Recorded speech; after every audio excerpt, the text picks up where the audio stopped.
चलिए, welcome to my YouTube channel. सभी को स्वागत है मेरे इस चैनल पे। और आज हम लोग आज के द हिंदू के ऊपर बात करें। और आज बहुत ही मजेदार दो आर्टिकल्स को लेकर आए हैं, जिससे एग्जाम में प्रश्न 100% बनने की संभावना है। क्योंकि ये दोनों आर्टिकल से ये अपने भारत से रिलेटिव है, और ये द हिंदू का है। और आज की यानी 20 तारीख की ये द हिंदू में ये आर्टिकल छपी, और बहुत ही ज्यादा अभी वर्तमान में चर्चा में चल रही है ये सारी चीजें। और भविष्य में भी इससे बहुत ही बेनिफिट होने वाली है। तो इस पे प्रश्न बनेंगे, और इससे कुछ रिलेटिव प्रश्न भी बनेंगे। तो क्या है कि सबसे पहले तो इसका जो हम लोग देखेंगे, हिंदी एनालिसिस देखेंगे, साथ में भी एमसीक्यू देखेंगे। और ये द हिंदू का है, और ये पीटी प्लस मेंस फोकस्ड है। यूपीएससी बीपीएससी दोनों के लिए बहुत ही महत्वपूर्ण है।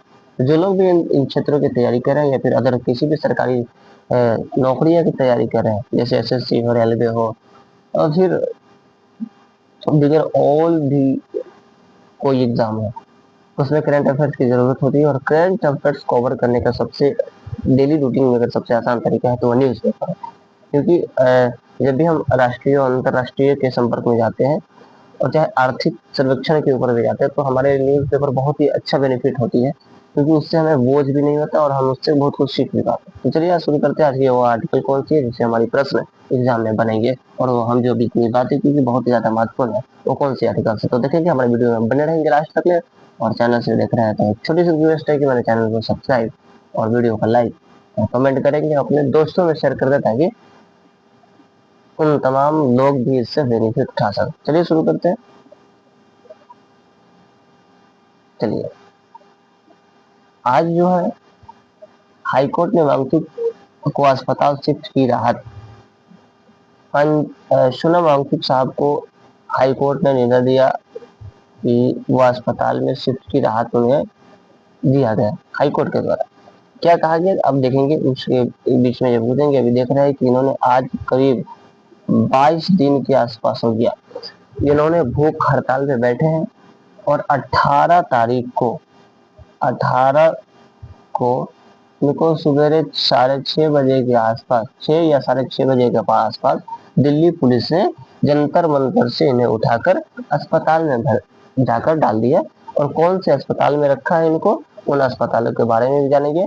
फिर इनके खिलाफ उन सरकारों के खिलाफ हाई कोर्ट में, सुप्रीम कोर्ट में याचिका दायर हुई, और उन याचिका पर सुप्रीम कोर्ट ने क्या फैसला सुनाया, उस पर बात करेंगे। फिलहाल अभी एक चीज को देखेंगे कि हाई कोर्ट ने इनको अस्पताल में शिफ्ट होने की राहत प्रोवाइड करा दी है। तो चलिए देखते हैं कि दिल्ली हाई कोर्ट ने रविवार को सोनम वांगचुक को उनकी पसंद की अस्पताल शिफ्ट करने की मांग वाली याचिका पर कोई अंतरिम आदेश देने से इनकार कर दिया। कहा दिल्ली सरकार ने, दिल्ली हाई कोर्ट ने कहा है कि जो वांगचुक साहब को, सोनम वांगचुक साहब के लिए उनको ये उनके तरफ से एक याचिका दायर की गई है दिल्ली हाई कोर्ट में। और कहा गया है कि हमें हमें अपने मनपसंद हॉस्पिटल में एडमिट होने की या शिफ्ट होने की अनुमति प्रदान किया जाए। लेकिन हाई कोर्ट ने इस याचिकाओं पर जो है कोई आंतरिक आदेश इन पर नहीं दिया है, जो इनकार किए कोई आदेश इस पर अभी तक दिल्ली हाई कोर्ट ने इस पर जारी नहीं किया। जबकि उसे उनको वहां से उठाया गया और अभी सरकारी अस्पताल में रखा गया है। और ये इनकी मांग है कि हम कहाँ रहेंगे, आप अपने पसंद के अस्पताल में रहेंगे। लेकिन सरकार इस नाजुक स्थिति को समझ रही कि हो सकता है कि अगर ये फिर अपने पसंद के हॉस्पिटल में चले गए, अस्पताल में चले गए, जहाँ और फिर अनशन पर रहे और ये अपनी भूख न तोड़ पाए, तो सरकार पूरी तरह से सरकार की जो पूरी तरह से लगी हुई कि इनकी जो अनशन है, उन अनशन को तोड़ा जाए और उन्हें क्या कर दिया जाए, उनको जान बचा लिया जाए। क्योंकि हमने इससे पहले इनके बारे में जो आर्टिकल कवर की थी, उनमें एक चीज देखा था कि इनकी शरीर लगभग 7-8 किलो, 9 केजी लगभग घट गया है। और इनकी शरीर पूरी तरह से जो इनकी अंदर शरीर के अंदर की जो कोशिका है, इनके शरीर के मांसों को तोड़कर ऊर्जा प्राप्त कर रही है, जिससे इनकी मौत होने की संभावनाएं और ज्यादा बढ़ रही है। और इसी वजह से सरकार ने वहां से उनको उठवाकर अस्पताल में डाल दिया, और उनके अनशन करवाने के ऊपर लगा हुआ है। और इनके खिलाफ आज का डाला गया है कि मुझे अपने पसंद के अस्पताल में रखा गया है, लेकिन उस पर दिल्ली हाईकोर्ट ने कोई आदेश नहीं दिया है। याचिका वांगचुक की सॉरी एक मिनट याचिका वांगचुक की पत्नी गीतांजलि जे आंगमनो ने दाखिल की, जिन्होंने आरोप लगाया कि बिना मेरी सहमति के सफदर जंग अस्पताल में रोका गया है। अब देखिए इनको रखा कहाँ गया, तो इनको रखा गया सफदर जंग अस्पताल में। कहाँ रखा गया? सफदरजंग अस्पताल में जंतर मंतर से उठाकर रखा गया।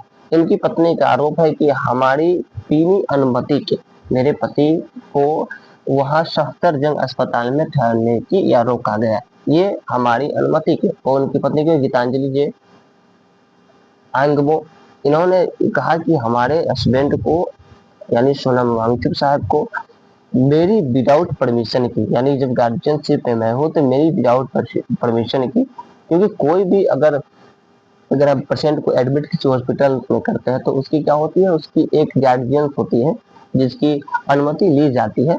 तो इनकी वाइफ का कहना है कि मेरी विदाउट अनुमति का, यानी मेरी अनुमति नहीं ली गई और इन्हें कौन सफदरजंग अस्पताल में रखा गया।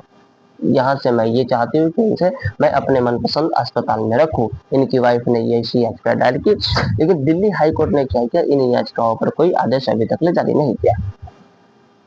जस्टिस मिनी पुष्करना ने कहा कि वांगचुक का जंतर मंतर से सफदरजंग अस्पताल शिफ्ट किया जाना मनमाना नहीं कहा जा सकता है, क्योंकि उनकी बिगड़ती हुई सेहत के बावजूद अस्पताल में भर्ती होने से इनकार किया था। क्या कहा? एक जो जस्टिस मिनी पुष्करना है, उन्होंने कहा कि वांगचुक साहब को जंतर मंतर से सफदरजंग अस्पताल में एडमिट करना ये मनमाना नहीं कहा जा सकता है, क्योंकि उनकी सेहत दिन पर दिन बिगड़ती जा रही थी, हालात उनकी खराब होती जा रही थी, उनकी शरीर पूरी तरह से खत्म हो चुकी थी और इन हालातों में वांगचुक साहब हॉस्पिटल में एडमिट होने से इनकार कर रहे थे, जिस कारण उन्हें वहां से उठाकर पुलिस बल के माध्यम से उन्हें ले गया गया और सफदरजंग अस्पताल में रखा गया, और इसको रखा गया को मनमाना नहीं कहा जा सकता है।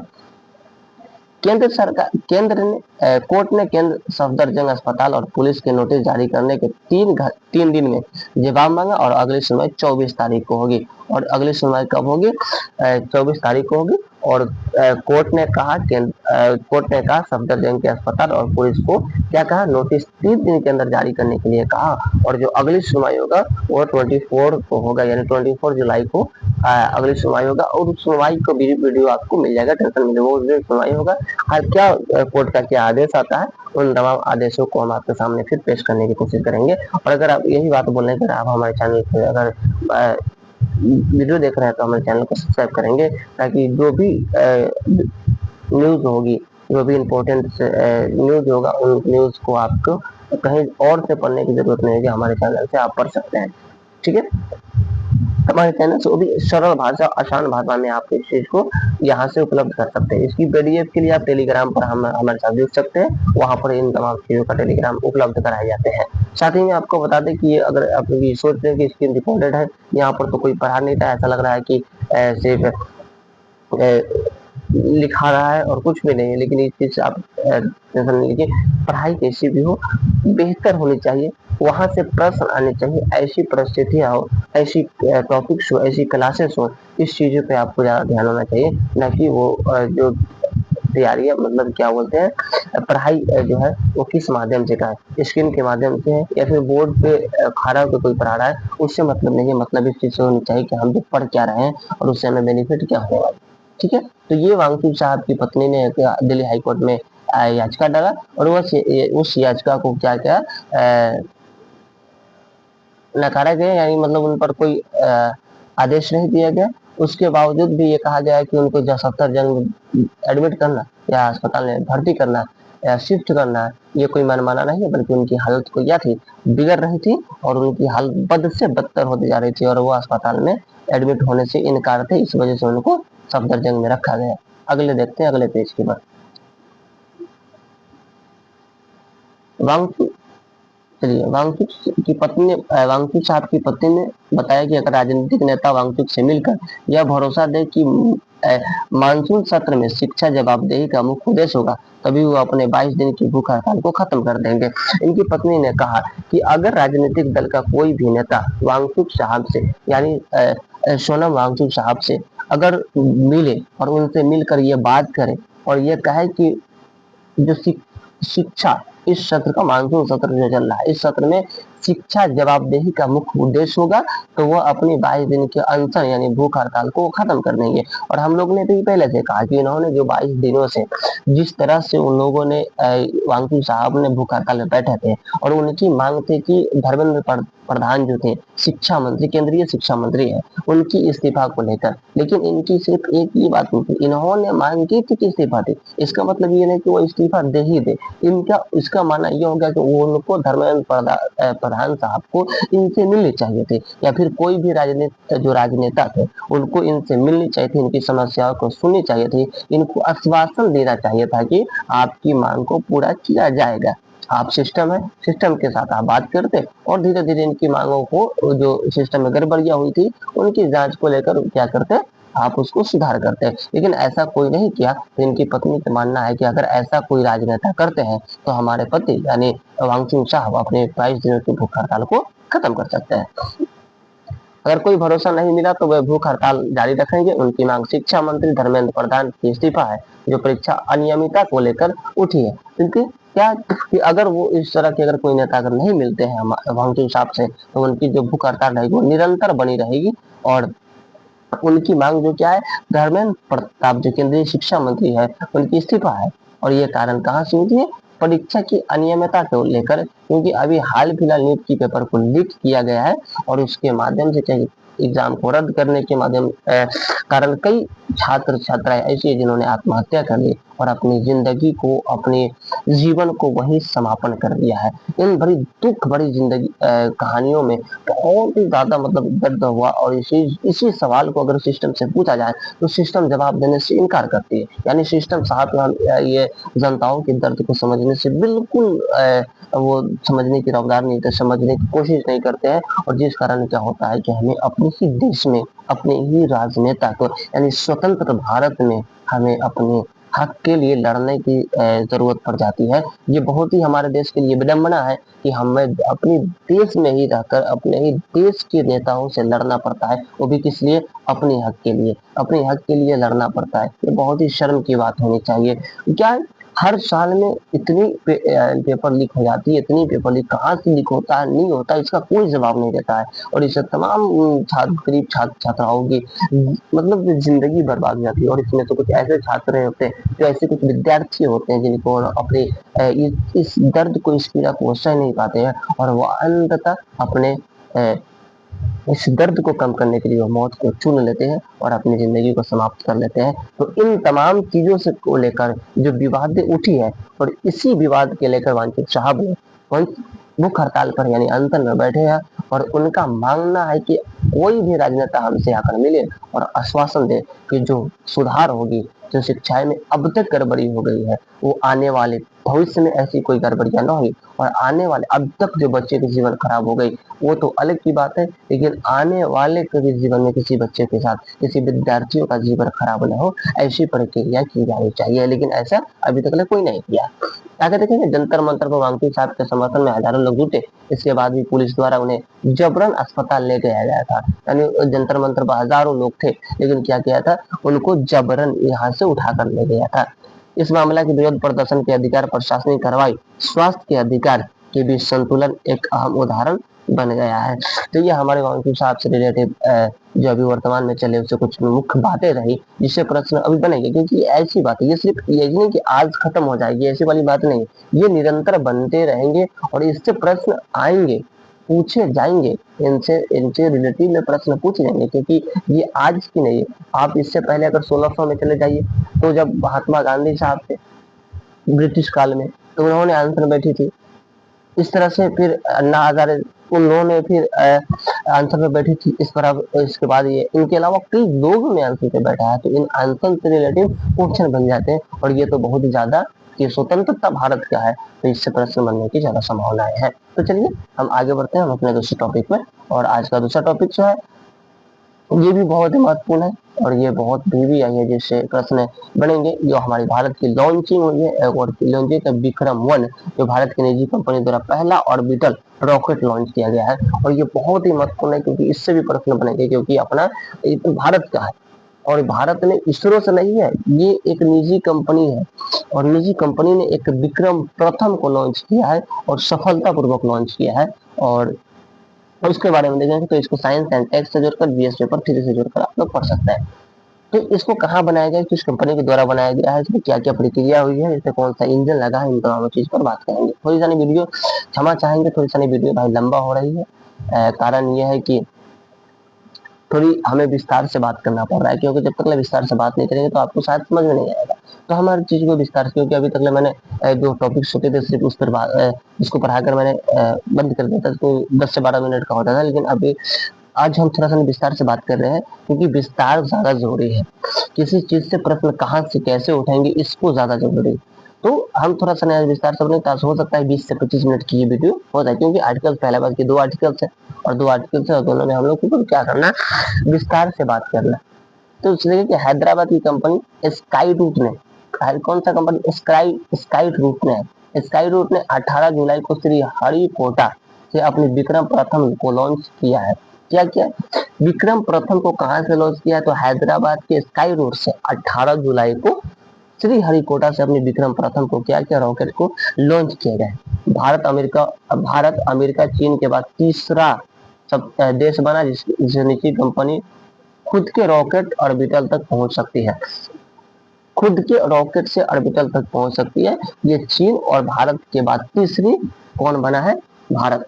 चीन और अमेरिका के बाद कौन तीसरी बना है, तो भारत में। तो पहला भारत, चीन, अमेरिका है, दूसरी चीन है, और तीसरा क्या है, तीसरा भारत है, जिन्होंने ये लॉन्च किया है कि अपने ही रॉकेट से वो कहाँ चला जाए, ऑर्बिटल तक पहुंच पाए।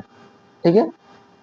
आगमन आगमन नाम के इस मिशन ने लॉन्च किया करीब 15 मिनट बाद पेलोड्स की पृथ्वी से लगभग विक्रम 450 किलोमीटर के ऊपर की कक्षाओं में स्थापित किया गया है।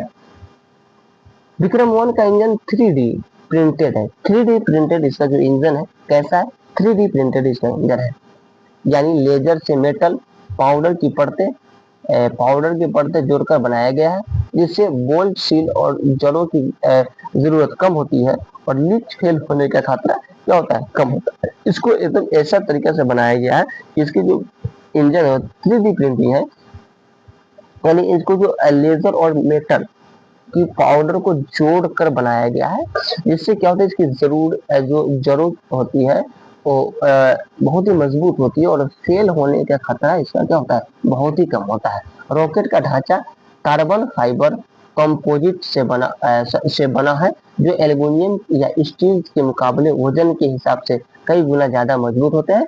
स्काई रूट का दावा यह है कि, मतलब आगे देखेंगे स्काई रूट का दावा क्या है। कहने का मतलब क्या है कि रॉकेट का जो ढांचा बना है वो कार्बन फाइबर कंपोजिट से बना है, और ये स्काई रूट का दावा है कि यह एल्युमिनियम या स्टील से जिसकी ढांचा बनते हैं उनके मुकाबले में वजन में भी और कई गुना ये मजबूत है। कौन का, ये स्काई रूट का माना, क्योंकि जो एल्युमिनियम से बनता है उससे कई गुना ये मजबूत है, और ये कार्बन फाइबर का बना हुआ है। चलिए, क्या मानना है उसका कि 22 मीटर लंबा विक्रम 4 चरणों वाले रॉकेट है, जो 350 किलोमीटर का लोड ले जा सकता है। तुलना इसरो के SSL भी 500 किलो तक के ले सकता है, लेकिन विक्रम 1 का ढांचा हल्का है। क्या कहा जाता है कि सब इसका जो 22 मीटर लंबा जो है, इसकी जो टोटल जो लंबाई है किसकी, विक्रम प्रथम की, वो 22 मीटर की, यानी 22 मीटर की लंबाई, 22 मीटर की लंबाई, और इसमें 4 चरणों वाले रॉकेट है। ये इसकी 4 चरण है, और ये लगभग 350 किलोमीटर तक का लोड को ये ले जा सकता है। और एक जो है इसरो का जो SSL भी, ये 500 किलो तक के वजन को ये ले जा सकता है, और विक्रम क्या है, SSL भी से थोड़ी सा नहीं, हल्का है। स्काई रूट का लक्ष्य विक्रम 1 की कीमत PSLV से कम और SSLV से ऊपर रखना है। यानी स्काई रूट का लक्ष्य क्या है कि विक्रम प्रथम का जो कीमत है PSLV से कम रखना है, और SSLV से क्या करता है, थोड़ा सा ऊपर रखना है। यानी दोनों के एक से थोड़ा क्या करना है, नीचे रखना है, और एक से थोड़ा सा ऊपर रखना है, यानी दोनों के बीच में रखना है, ताकि यह ग्राहकों को खुद ऑर्बिटल पर शेड्यूल चुनने की सुविधा वाली कैप सर्विस जैसी बन जाए। ठीक है, 2020 में रिफॉर्म्स और 2023 के स्पेस पॉलिसी निजी कंपनियों के लिए सस्ता सस्ता खोला। अब 400 से ज्यादा भारतीय स्पेस स्टार्टअप है, लेकिन अब तक सभी को लॉन्च करने के लिए इसरो रॉकेट पर निर्भर रहना पड़ता था। यानी कहा गया कि 400 से ज्यादा भारतीय स्पेस स्टार्टअप अभी है वर्तमान में, लेकिन क्या करता है, उनको लॉन्च करने के लिए इसरो के रॉकेट पर निर्भर होना पड़ता है। ये किसके पास? निजी कंपनियों के पास। 400 से ज्यादा स्टार्टअप है, लेकिन निजी कंपनियों को क्या करना पड़ता है, वो अपने लॉन्च के लिए इसरो के रॉकेट पर निर्भर रहना पड़ता है। अगली चुनौती, बार बार भरोसेमंद लॉन्च करना और गलत लागत को स्थिर रखना। असली सफलता कमर्शियल विश्वसनीयता है, इंजीनियरिंग में नहीं है। विश्वसनीयता में है बल्कि, लेकिन इंजीनियरिंग में नहीं। सफलता जो होती है, कमर्शियल सफलता, वो विश्वास पे होती है, ना कि इंजीनियरिंग पर। हम क्या बनाए हैं इससे मतलब नहीं है, हमें विश्वास होना चाहिए कि हम जो बनाए हैं वो बेटर है। ठीक है, चलिए आगे चलते हैं। तो चलिए आज की हम प्रश्न की तरफ 2 आर्टिकल पढ़े और 2 आर्टिकल से रिलेटेड हम प्रश्न पढ़े कि जो प्रश्न इसी तरह के प्रश्न जो पीटी में पूछे जा सकते हैं, इसी तरह के प्रश्न जो है क्या पीटी में पूछेंगे और मेंस के भी प्रश्न के बारे में डिस्कशन हो पाएंगे। तो क्या है, सोना मांगती साहब से जुड़े मामलों को नीचे दिए गए स्टेटमेंट से पढ़िए और बताइए ये क्या सही है। दिल्ली हाईकोर्ट ने मांझी साहब को उनकी पसंद की सत्र शिफ्ट करने की मांग पर अंतरिम आदेश दे दिया है। क्या दिया? नहीं दिया, अंतरिम आदेश नहीं दिया। कोर्ट ने कहा कि मांगचू की सफदरजंग अस्पताल शिफ्ट किया जाना मनमाना नहीं कहा जा सकता। ये सही है, यानी उन्होंने कहा कि इनकी जो सेहत बिगड़ रही थी दिन प्रतिदिन, इनकी जो शारीरिक हालात खराब हो रही थी, और इस स्थिति में उनको अगर वहां से उठाकर सफदरजंग अस्पताल में शिफ्ट करना ये मनमाना नहीं है। मांझू साहब ने भूख हड़ताल खत्म करने के लिए राजनीतिक नेताओं से मुलाकात और भरोसे का शर्त रखी। ये भी सही है कि इन्होंने शर्त रखा है कि इनकी पत्नी ने याचिका दायर की और उसमें लिखा कि अगर कोई राजनेता अगर मिलते हैं तो वह इस तरह के वासनों को तोड़ देंगे और उनके भरोसा मान लेंगे। तो आंसर इसका क्या हो जाएगा? ए 2 और 3, तो 2 और 3 यानी ऑप्शन बी इसका करेक्ट आंसर हो जाएगा। अगले क्वेश्चन की तरफ बढ़ते हैं और आज का अगला क्वेश्चन है, Skyroot Vikram 1 rocket launch को लेकर नीचे दिए गए स्टेटमेंट को पढ़िए और सही जवाब दिए। इस लॉन्च में भारत और अमेरिका चीन के बाद भारत, अमेरिका और चीन के बाद तीसरा देश बन गया है जिसकी निजी कंपनी अपने रॉकेट को ऑर्बिटर तक पहुंचा सकती है। ये सही है, यानी भारत जो है अमेरिका और ब्रिटेन के बाद अमेरिका और चीन के बाद ये तीसरी देश बनी है जिससे अपने ही रॉकेट से ऑर्बिट तक पहुंच सकती है। विक्रम 1 का इंजन 3D प्रिंटिंग है जिसका बोल्ट और जोड़ों की जरूरत घटती है। ये सही है, ये भी करेक्ट है। विक्रम 1 इसरो के एसएसएलवी से ज्यादा पेलोड 500 किलो से अधिक ले जाने में सक्षम है, तो ये गलत है। ये 350 तक के ले जाने में सक्षम है और ये कौन पीएसएलवी 500, लेकिन 500 से अधिक नहीं बल्कि इससे कम ले जाना है। तो इसका आंसर 1 2 है और यानी ए इज द करेक्ट आंसर। तो हम लोगों ने आज जो देखा, क्या क्या देखा आज जो देखी हम लोगों ने, किस चीज को देखी, तो हमने आज वांचुक साहब से रिलेटेड प्रश्न को देखे और स्काई रूट के द्वारा जो हैदराबाद के स्काई रूट के द्वारा जो विक्रम प्रथम को लॉन्च किया है उसके बारे में हम लोग जाने और दोनों टॉपिक से, दोनों आर्टिकल से हमने एक एक पीटी की प्रश्न को कवर किए और इससे अनेकों प्रश्न बन सकते हैं जिसके आंसर आप दे सकते हैं। आप किसी भी सरकारी जॉब की तैयारी करते हैं, बीपीएससी हो यूपीएससी हो, उनके तमाम क्लासेस के लिए हमारे चैनल के साथ जुड़ सकते हैं और ये बिल्कुल फ्री ऑफ कॉस्ट है, यानी सरल भाषा में आपको अच्छे ढंग से पढ़ाने की कोशिश की जा रही है। 73वीं बीपीएससी के लिए हमारी एक बैच स्टार्ट है जिसमें हिस्ट्री को लेकर कवर कर रहे हैं, साथ में करंट अफेयर्स चली रही है। तो आप चाहे तो हमारे चैनल से बिल्कुल फ्री में जुड़कर अपनी तैयारी को एक नया मोड़ दे सकते हैं। तो हम हमारी इसी तरह की वीडियो के लिए हमारे चैनल पर बन रहे हैं। फिर मिलते हैं नेक्स्ट वीडियो के, और एक छोटी सी रिक्वेस्ट फिर से है लास्ट में कि हमारी नई स्टार्टअप है और आपकी सहायता की जरूरत है। आप प्लीज सहायता करेंगे ताकि हम भी एक अच्छे बेहतर लाइन पे जा सकते हैं और बेहतर करने की कोशिश कर सके, और हम भी थोड़ी सा नहीं, अगर आप लोगों की सपोर्ट हो जाएगी तो फिर हम भी एक प्रोजेक्ट के माध्यम से आपके सामने आते आएंगे। और अभी जिस तरह से मान के चलिए कि इतना मेहनत अगर हम स्क्रीन के माध्यम से कर रहे हैं तो सोचिए हमारे पास प्रोजेक्ट होगा तो हम आपके लिए कितना मेहनत करेंगे। तो इसके लिए आपकी सपोर्ट की जरूरत है, आप सपोर्ट करेंगे तो हम वहां तक पहुंचने में हमें समय नहीं लगेगी। चलिए मिलते हैं फिर नेक्स्ट वीडियो में।